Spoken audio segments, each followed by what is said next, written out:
Today we'll start with Introduction to Organics. Organic chemistry is the study of molecular compounds of carbon, except when carbon forms oxides, carbonates, cyanides, and carbides. I will write this down and then you can see. Okay, so as you see here, organic chemistry is the study of molecular compounds of carbon, except its oxides. And when we say oxides, we have in mind when we are dealing with carbon monoxide or carbon dioxide. So those are not part of the organic chemistry. Carbonates, things like sodium carbonate. This one here is a sodium carbonate. Even though that there is carbon there, it's not part of the organic chemistry. And cyanide, remember what cyanide is. If we have a CN there, then with this, if we have in the molecular compound we have a CN, then this is not the part of organic chemistry, study for organic chemistry. And carbides is when carbon is part of the molecular, so it comes as a let's say silicon carbides, so SiC. So those are the exceptions that are not included in the study of the organic chemistry. Now, why do we study carbon? We study carbon because carbon is very unique and carbon can form 4 bonds. So carbon can form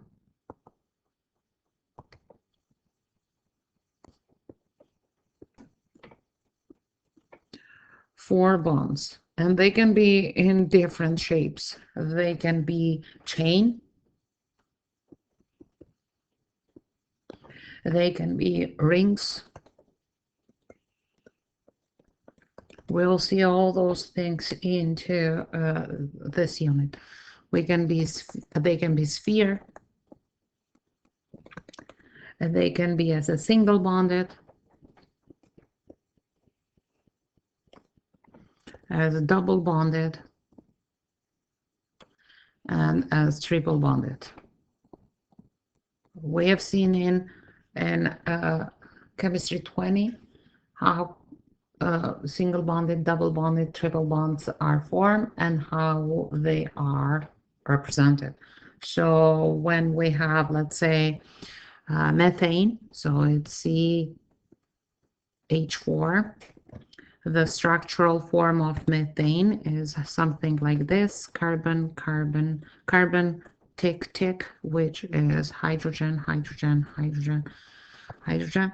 Or in some cases we have expressed it in chemistry 20 as CH. Those 2 dots represent the bond between carbon and hydrogen. And when we saw, let's say, double bonded, then we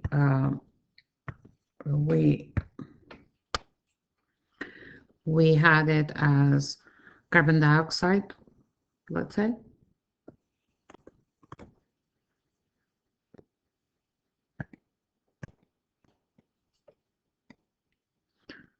Or instead C2H4. So the structural form of this will be carbon between the 2 will be double bonded, and then we'll have one double bonded, not triple bonded. H ticks here, and then so for each carbon we have 4 bonds, or if we express it with dots, so then will be carbon and then hydrogen, hydrogen, hydrogen, and hydrogen. Or if we have a triple bonds, then we'll have, let's say, C2H2. So the way that we express it into as lines will be something like this. Or if we use the dots, well then say 1, 2, and 3. So 1 line, 2 lines, 3 lines, carbon, and then hydrogen and hydrogen. Okay, so this is triple to double bond is 2 lines, triple bond is 3 lines, single bond is 1 line. Okay, so now hydrocarbons as a big group, hydrocarbons, which is carbon and hydrogen, and in some cases oxygen, but mostly hydrogen, are grouped in the 3 big groups. The first one is known as the aliphatics.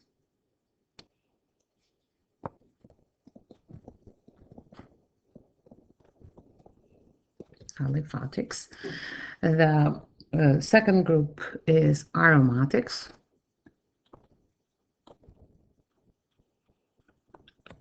And the third group is hydrocarbon derivatives.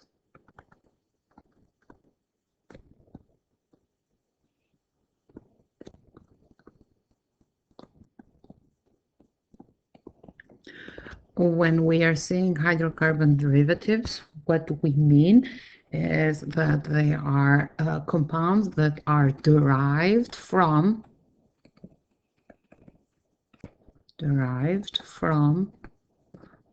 hydrocarbon compounds.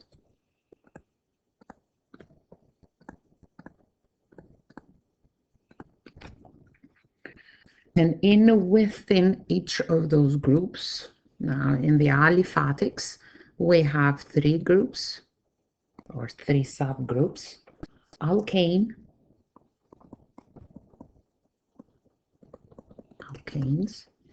and in alkanes, what we have is carbon and carbon are bonded together into a single bond.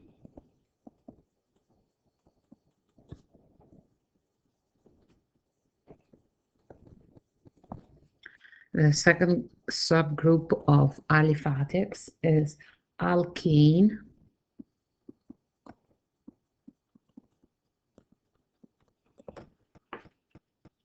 And what do we have here? Carbon to carbon is at least in one of them is at least double bond. So we'll have in at least one of them double bond.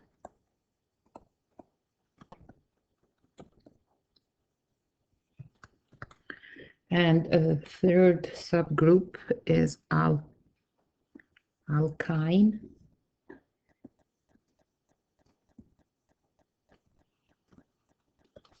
And carbon are in at least the one that have a triple bond.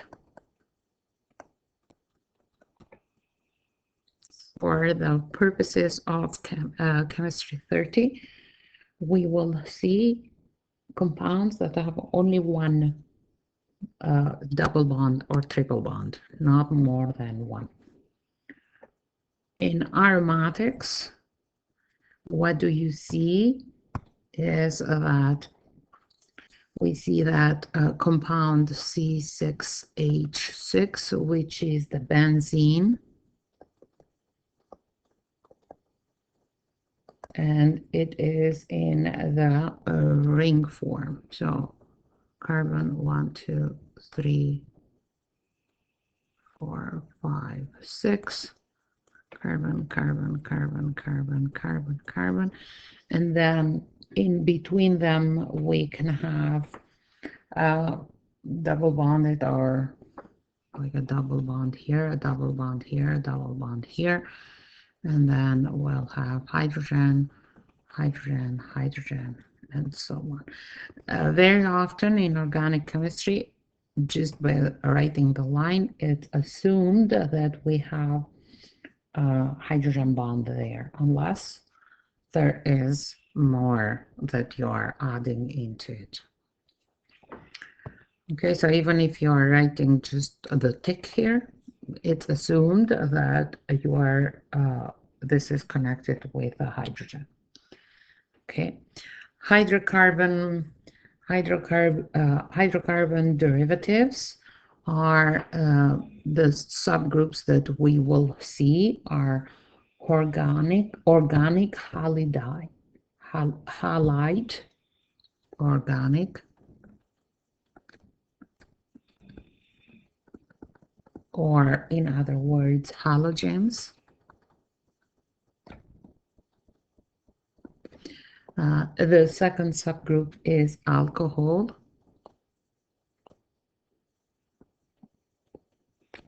That have on their compound OH,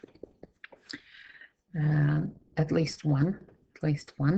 The third one is carboxyl.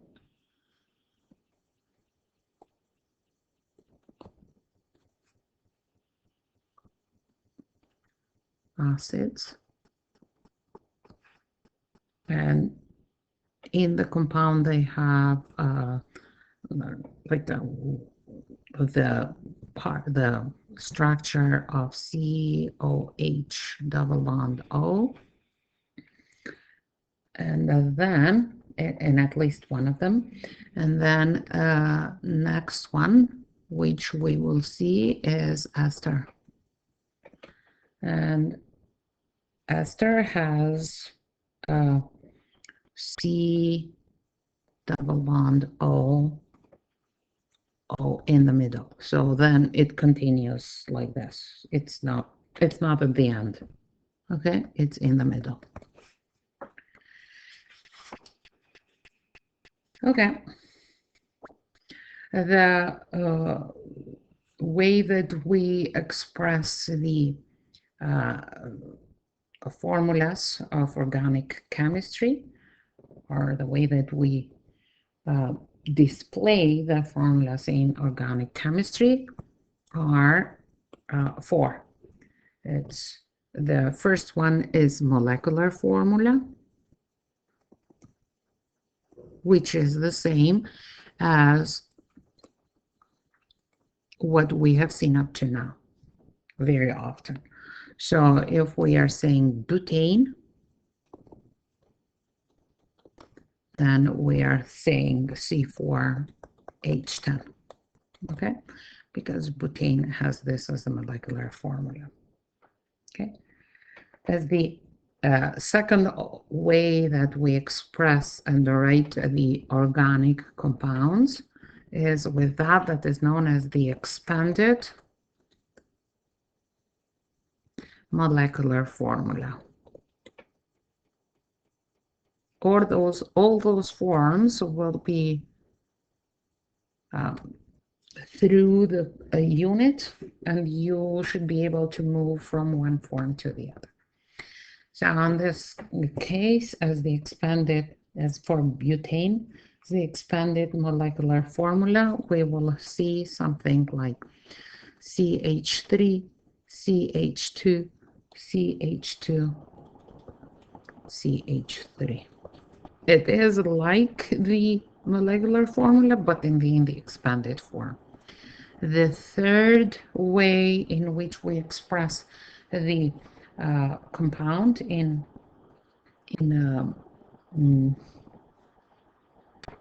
organic chemistry is using structural formula.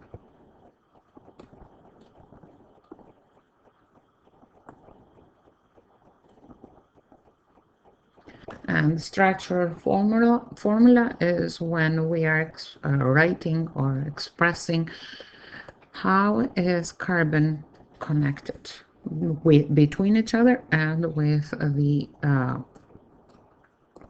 hydrogen. So you can leave it like this, or you can go ahead and write the H's. Both of them are acceptable. The next way is condensed structural formula.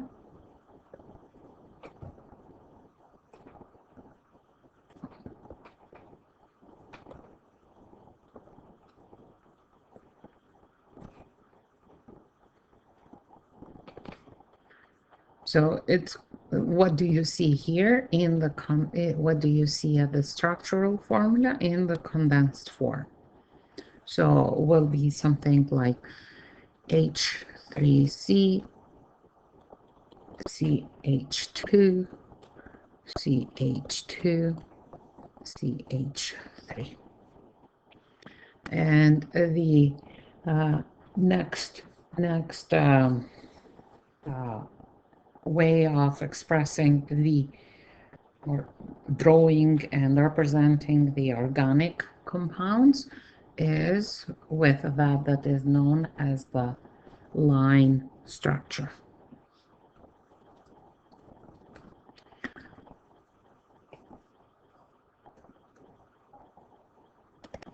So what do you do in that case is you represent them into a line, and those points, the intersection between the lines, is where the carbon is. And it is represented like this. So here is where carbons are. It is represented like this because of the tetrahedral bonding. So this one here, this angle here, represents the tetrahedral bonding. Okay, let's see now some examples in which we are writing specific formula. This is for butane, whatever we did here. Now let's see some of the other examples where we are representing aliphatics compounds. Remember what aliphatics are? Aliphatics are alkane, alkene, alkyne, single bonded, double bonded, triple bonded, into those ways of expressing it as the molecular formula, expanded molecular formula, structural formula, condensed structural formula, or line structure. So let's say propane. Propane in the molecular formula will be, propane has 3 carbon, so will be C3H8 in the molecular formula. In the expanded molecular formula will be CH3, CH2, CH3. In the structural formula will be carbon, carbon, carbon, and then hydrogen, hydrogen, hydrogen. In the condensed structural formula will be CH3, CH2, CH3, and in the line structure will be 1, 2, 3, and on those lines we have, on those vertices we have carbon. Okay, now let's talk a bit about the isomers, and then we'll call it done with this part of the lesson. Isomers are hydrocarbon isomers. Isomers, iso in Greek means the same. Isomers are hydrocarbon compounds that have same molecular formula but different structure. So same molecular formula but different structure. This is another reason why it is important to know what is the structure of the hydrocarbon compound, because having different structure means that they have different qualities. Okay, so let's take butane. Okay, butane, as we said, is C4H10.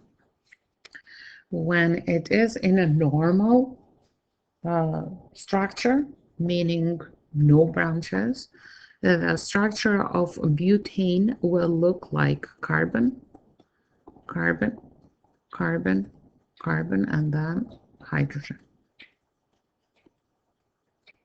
Okay. However, if we take one of those carbons and make it as a branch, this is normal, and we make it as a branch, then we will see something like this: carbon, carbon, carbon, and then here we have carbon, and 1, 2, 3, 1, 2, 3. This is an isomer of butane, and when we draw the structure, is a branched structure. Okay. But the easiest way to identify if we are dealing with an isomer is to draw the line diagram or the line structure. So for butane, the line structure will be like this: 1, 2, 3, 4. Normal. For the branched one will be 1, 2, 3, and then here we will have another one.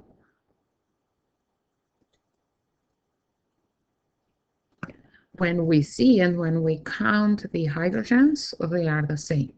So if we count the hydrogen here, it will be 1, 2, 3, 4, 5, 6, 7, 8, 9, 10. So, and for carbons, C4H10. Now when we count the hydrogens here, 1, 2, 3, 4, 5, 6, 7, 8, 9, 10. Again is C4H10, but they are two different. As a molecular formula, they are the same, but as the structural formula, they are different. And this we will learn how to name it and how to make the distinguish between the normal and the branched in this unit. Well, this concludes the first introduction, the first lesson of organic chemistry. And then now we will move to naming. Will be a lot of rules, but they are, in a way, they are repeating themselves, and little things are added here and there.